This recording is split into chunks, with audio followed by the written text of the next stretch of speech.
What is up? What is up? What is up? My name is Corey, and this is my baby, Ronnie. And this is your upgraded life. life. Today, guys, we want to pose a question to you. Does marriage still work in 2022? Or in this day and age. Or this day and age. And I'm going to tell you, yes. I'm going to tell you it does emphatically, yes. Yes. Some people may say you need a menage a trois, or they feel like they need to do a menage a trois. They got 2 husbands, 2 wives, whatever. They got the cat, dog, everybody in the relationship, okay? Yeah. I'm telling you that we are living proof. We have been married 21 years, dated 5 years, so we've been together for 26 years. All so together. we had 26 years in this game of monogamous relationship. I have not stepped out on him. I have not cheated on him. He has not cheated on me. No. Right? You need to tell people you cheated. Yeah, this would be a whole nother video. Yeah. But we're telling you that it can work and it does work. And we have some things that we can definitely share with you out of our experience, out of our pain, out of not having the answers. That's why we wrote a book. If you're not a reader, that's okay. We have it in audio. But we're telling you this off of our experience. And I always say this.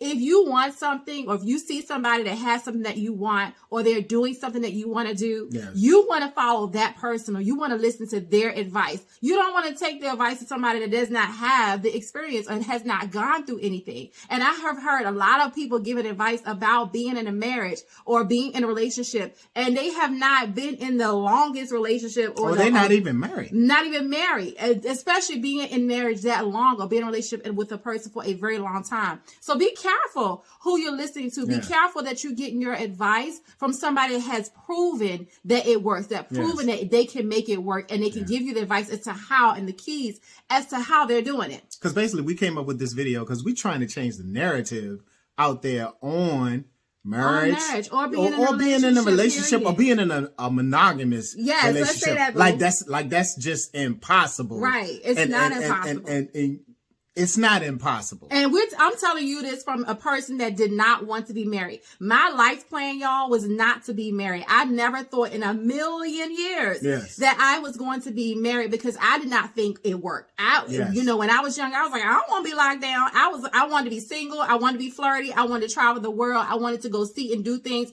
And I felt like being married would impose that. It would not allow me to do that. I liked being fun. I'm the type of person, I need something to always be high energetic. I need to be changing it up. I don't want to do the same thing every day, all day. It just drives me bananas. So for me, marriage was that. That's all I thought of it. That's all I knew of it. And I was like, no, I don't want that. So I dated, different types of guys. I never locked myself down. Never had a boyfriend, so to speak. I just had friends that I would go out on dates with and have fun with. I was not out there. She was not thotting. I was not thotting. I ain't give up the cookie. No. I ain't doing that. You got it. Dating. I was dating. Okay, no thotting here. At least that's what she tells me. That's what it was. Okay. I'll tell you that now. So, this is coming from a person that, if you are like me, if you were afraid of being in a relationship or being married and thinking it had nothing to offer you, but like, oh my God, just so much pain and misery. I'm telling you from a person that was sitting in your shoes, that is so not that. It is so not that. And it is so much more wonderful. Yes, we have had a lot of issues, and we're going to talk about some of those things and how we got through them today. But I want you to know, don't be afraid of it. Don't be afraid of the commitment. But I'm going to tell you that our book is not for the person that's not willing to change. If you are selfish, if you're not willing to be compromisable and, put yourself out there for somebody else. Be pliable. Yeah. Then it's not going to work for you. Because that's what marriage is about. Marriage is about serving, and it's about being pliable. It's about compromise. And it really makes you take a look at yourself. Right. You really have to look at yourself in the mirror on, as far as when you're in a marriage, because it's going to show you yourself. Right. And you might not like what you see. Right. So if you're not willing to work on yourself, if you still have that mindset of being selfish, don't buy our book. Our book is not for you. Our book is for the person that says, you know what? I do want to be in a relationship, or the relationship I want it to be quality, or my marriage is like shoddy and I don't want to give up on it. I don't want to get a divorce. I want to figure out how to make this work. And the whole reason we did this was we wanted to help people out. Yeah. A lot of people, the narrative in today's world is that, it's impossible to be in a happy marriage for a long period of time with the same person and be monogamous. Right. And what I would submit to you is, I always say that, if I taught you how to drive a car and I never gave you the keys to the car, could you then say that, you know what, this car don't work? I don't see how anybody can drive this car. I don't see how anybody could even get in this car thinking about driving it when I never gave you the key. That's good, babe. So at the end of the day, it's a lot of people doing marriage without the keys. Right. And like when we got married, there was no playbook. We didn't have a plethora of good marriage to look at and say, you know, we want to do that. Right. We didn't have Nothing that. made me want to desire to be married. Me either. Really, So you know, we didn't have anything to go off of as far as, okay, this is how, step by step, this is how you do this. And this is how you be happy. This is how you remain happy over a long period of time. Right. So I'm going to tell you how our relationship you started out great and it went downhill. So when I first met my husband, or he was my boyfriend then, he was something out of the box for me. And that's why it was exciting, because I told you I'm a firecracker. So I was excited that the fact that he was willing to do things for me that the other guys that I was dating was not doing. Yeah. He would do so many sweet things. Game on he was like my romantic Superman. When I say this man his game was on point, I'm telling you, his game was on point. Yes, I'm gonna pop your collar, baby, because he deserved it. But look, he would do stuff like, I'm just gonna give you one example. He would just, leave like grand gesture type of gifts at my door and then just leave. I wouldn't even know he was there, and he'll get on the phone and call me. They want that grand. They ain't had a lot of money. But no, they work for him though. Okay, they work for him. I'm talking about a bouquet of flowers, chocolates and cards and just different things, balloons. He would leave for me flowers all the time. And I wouldn't even know he came. He would just drop them off and then leave. And then call me and say, hey, yo, you check your door? Like, what I had to borrow somebody's car to do that. Right. So I was like, what you mean? So I'll go outside and see all this, this big grand gesture of love from him. And he would do stuff like that all the time. Yes. Just little stuff. He would go out of his way to help me. And those things is what gained me. Those things are what won me over to even wanting to be in a relationship, because I didn't even want a relationship. And so when he was doing those things, it made me say, you know what? I think I could do this with him, only with him, because he kept it fun. We had so much fun. He was himself, and he did everything he could to learn about me. Ladies, my single ladies, always make sure that they're willing to find out what makes you tick, what makes you happy. He was willing to do those things when we were dating. And those are the things that won me over. So over a period of time. And now we're going to get to the second act of the movie where the Superman bills had his kryptonite. Superman had some kryptonite, and my kryptonite was bills. Right. And so, my love language changed, and what happened was I was focused on taking care of us. So I was focused on working. I was focused on, taking care of the bills. And I felt like, hey, look, you eating right? Right. He's like, okay, you got a car outside, the bills paid, you got the phone. Hey, you good. Yeah, I love you. But to me, that was like, no, wait, because that's my basic necessities. I was able to take care of myself as well. But that was not what I needed. That's not what I needed from you at that time. That's and not in what all you fairness, did to that's get me. not what I did to get her. Right. You didn't do those things to get me. So we had this conversation. This was, before we got married, I was like, look, we wrote it in our vows that this is what I was going to do for you and this is what you're going to do for me. And those are one of the things that I put in the vows, is that I need you to consistently be who you were when I met you. Yeah. Don't lose that. Don't get old and grumpy. Some men, they get old and they get crabby and they get grumpy and they don't want to do anything. They want to stay stuck or they don't want to, and I was like, I don't want that. That's what made me afraid of marriage. And we talked about that a lot. But what I found out that as a man, I'm going to be honest with you, the quickest way to being grumpy is your finances ain't right and you ain't getting none. Right. You understand what I'm saying? So my finances weren't where I wanted them to be at the time. And I was, grinding on jobs I ain't want to be on.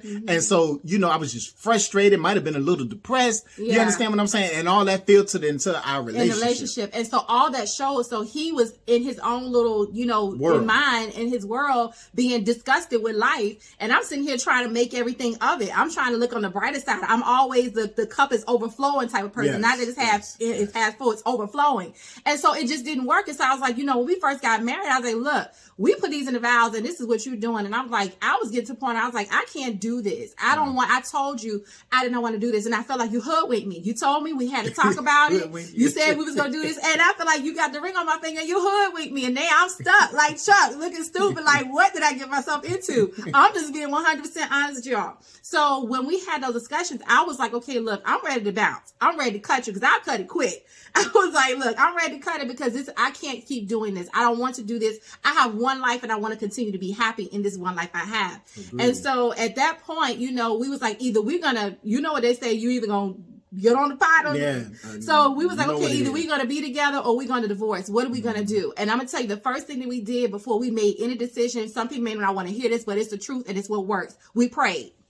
We prayed. We said, okay, God, you put us together. You're going to have to help us stay together. How do we fix this? How do we get out of this rut where he's going through a cycle? I'm going through a cycle. The cycle was, he'd be romantic for a while, and that was what I needed at the time. And our needs changed when we get older. Things change. But at the time, I needed more romance. I needed more affection. I needed more going out. I needed you to plan things for me. And he wasn't there. And at the time, I needed more sex. And he needed more physical intimacy. Let's be specific for YouTube. Okay. Physical intimacy is what he needed. But anyway, I got you. So, so if he wasn't get what he wanted, I wasn't get what I wanted. And it was just this revolving door that kept happening. And it was like, okay, we keep hitting this same door, we're hitting this, we're butting heads. So how do we get out of that? After that point, I came to the conclusion of, what God gave me was I need to serve more.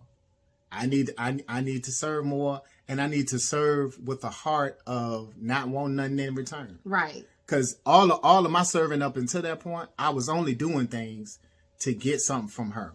I wasn't really doing them like I was doing them in the beginning. I was doing them just to get what I needed from her. Right. And so once you you start doing something for somebody and you're not being rewarded, well, if you're doing it for the wrong reasons, you're going to get mad because you're like, hey, I'm doing all this for her, romance, this, that, and the third, and I ain't getting rewarded. What's up? Exactly. And that's what we were. So how do we get past that? This is one of the things we put in our book is the key as to how we got past it. Yes. Was the number one thing was we first kept dating. We went back to ground zero.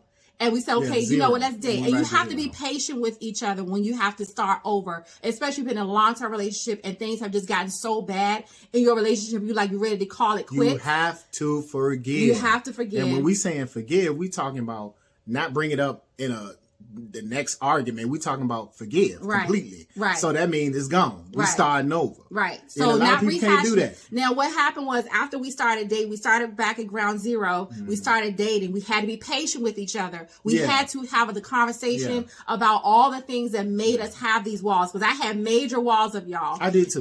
He did too. So we had to put it all out there on Front Street. We had to get it all out, hash it out. I don't care how long it took us. We had to get everything that we felt negative about each other out in the open and had it said. Even if we said, it may hurt your feelings, but I need to say it. Yeah. Have that honest conversation. And that's what we did. Once we had that honest conversation, then we had to say, okay, it's done. We had to reassess what real love was. Right. Because real love ain't predicated upon, my wife is beautiful, but it's not predicated upon that. It's not predicated upon what she does for me. Right. It's not predicated upon what I'm feeling for that particular day. At the end of the day, it should be like that same type of, kind of love that you have for your kids, and that they can do anything for you. They can poop on you, they can nerves, they can poop on you, and you still gonna love them, and you still gonna do for them the same way, and you ain't gonna want nothing in return from your kids. Right. That's how you should be looking at your significant other. Exactly. No matter what you do, I'm gonna forgive you, even though we talk about it. I may have some feelings about it, but we're gonna have to talk about it, and we're gonna have to squash it. But that's how you keep that thing going. That's how you keep it, you keep it going. Now, I'm not saying stay in something abusive. If something is abusive, that's something totally different. We're not talking about that. We're talking about the lighter matters of how you keep, the relationship going, even when the passion has gone, even when you have walls up. And that's y'all what we're become like roommates. Yeah. We don't want you to be roommates. No, we went through that you too. To be lovers. We're telling you this from experience. This is why we're saying to you that it's utterly important that you get our book or you get the audio, because we're telling you things that we have lived through. We're telling you things that we have gone through and that we know what works. We're not and also, while you're watching this video, we want you guys to comment down in the comment section. Tell us what you're thinking. Right. Tell us how, if you've been through some of these things. If you've been through some of these things. How has it worked for you? If it did work for you. And if it didn't work for you, which if you would have thought you had this information. Yes. So what I wanted to say about, getting the passion back. Number one thing I want to drive home for you all is remember, always start dating, make sure you're dating each other. Make sure you keep it fun and not just the movie. We talking about real dates. And this for my fellas. Yeah. You know, hey, I took you to the movies. We went out to eat. Hey, no, you should be hot and ready. Right, you should be hot and ready. Right, no. But, hey, you got to do different things. Like we go dancing. If you go out to eat, take her to a restaurant. At least a different restaurant. In the dark, you know, and you eating in the dark for the first time. You can't go there. You can't go there. I ain't gonna put them out there, but you can't go there. You can't go to the same place every week. You know, I think that's a date night. No, you got to switch it up. You got to change it up. And she can put, you know what? I created a playlist book for my husband. So whatever I put all kinds of things in my book so he don't have to always worry about what to think about and how to come up with, be creative with these things. I did the work for him, so he ain't got to do that. But you can also do something like we love riding roller coasters. Yeah. And that is romantic to us as anything else. So find what your happy place is. Right. What works for you. Yeah, what works for you. So after you start, make sure you keep your date nights, you keep the dating in fresh and keep that fresh and clean for you. You know, just keep it going.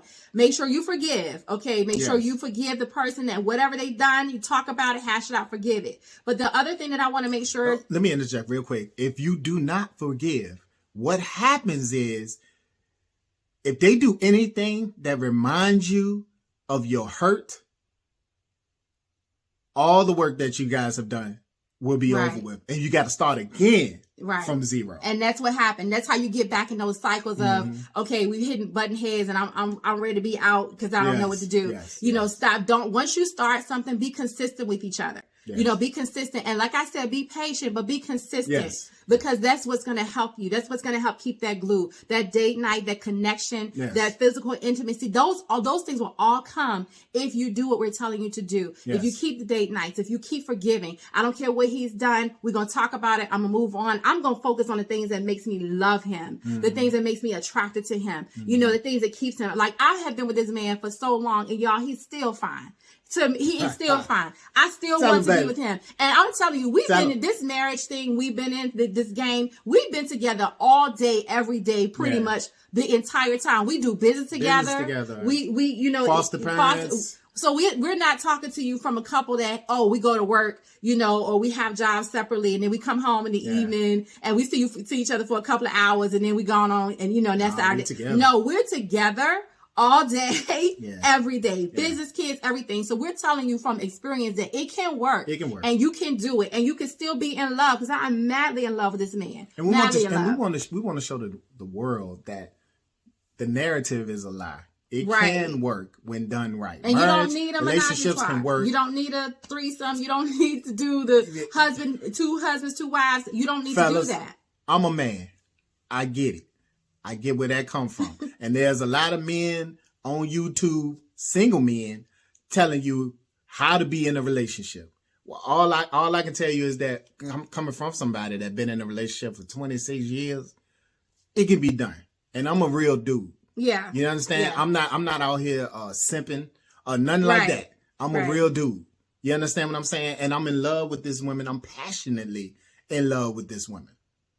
You understand what I'm saying? So at the end of the day, guys, don't listen to the narrative out there. If you really want to be happy and you really want to find that special someone, and then when you find them, make it work, or you're already in a relationship and you want to change the narrative of the relationship, man, get the book. Yeah. Or get the audio. Even if you don't like to read, just listen to it because it's going to bless you. I promise you the information that we're giving you, it's going to be a blessing to you. Yes. Okay. Because God told us to write this book. I wish I had this book when we got it. It would have helped us. And so we poured everything that we know that's going to help you into what we're doing because we just want to be a blessing to other marriages. And we are transparent. Yeah. We're telling you all our stuff. So that you don't have to go through that. And I'm gonna tell you, this ain't the book for the person that ain't trying to change. I'm telling you, if you ain't trying to change, if you're not trying to be unselfish, then skip over our channel, skip over our book because we all about keeping it real and getting you to grow beyond what you are right now. You don't need to stay. If you happy in what you're doing, that's fine. But if you're not, and you know that there's better for you, you have more coming for you, or you want more, then this is going to help you. It's going to help you in a lot of areas of your life because our book is not just about love language, or it's not about, being in a relationship. It's also about parenting. It's also about communication. Yeah. So if you're looking to be in a relationship, all those things are tied together. Get yourself together now and have yourself ready now so that way when somebody comes. It's crazy. Even parenting. If you two don't agree on how how you should parent, that could hurt you romantically too. Yep. Because I may feel that, I should do this when I'm correcting my son. She may feel I'm doing something different, when she's correcting him. Right. And then that hinders us romantically. Right. Exactly. So we cover all of that, y'all. We cover all of it. And like I said, we get direct to the point. Yes. So even when it comes to being physically intimate, we hold no punches. No punches. So if you get kind of like, you don't want to talk about that, you're like, oh, no, we went there. No, we went there. We went there. Yeah, we did. So, okay, so I'm letting you know, I'm telling you, this is the book that you need to get, okay? Yes. So we want to wrap this up. We want to let you know, first and foremost, we have the audio available, we have the ebook, and we also have paperback. We also have designs that we have put on t-shirts and everything else. We got candles, t-shirts, all things that we can do to help motivate you throughout your day, especially some things for couples too, to kind of help you stay on one accord. And let me say this too. In the midst of your busy day, we so appreciate you taking 20 minutes out your day just to look at something that might help you. Yeah. We appreciate that. You could have took your time and spent it anywhere. We appreciate that. So make sure you check out our products, check out our book. We love you guys. We hope that this has helped you. Keep up with us. Subscribe to us so you can get more videos and more content. Love you guys. Bye. Peace.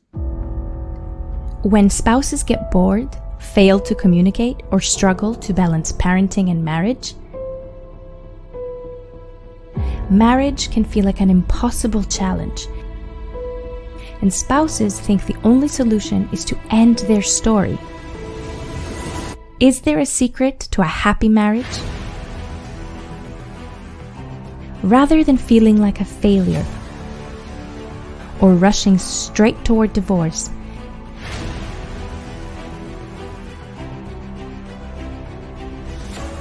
use this book to transform your life and relationship. The information in this book will help bring peace and joy to your family and make it easy to achieve a fun, loving, and passionate marriage.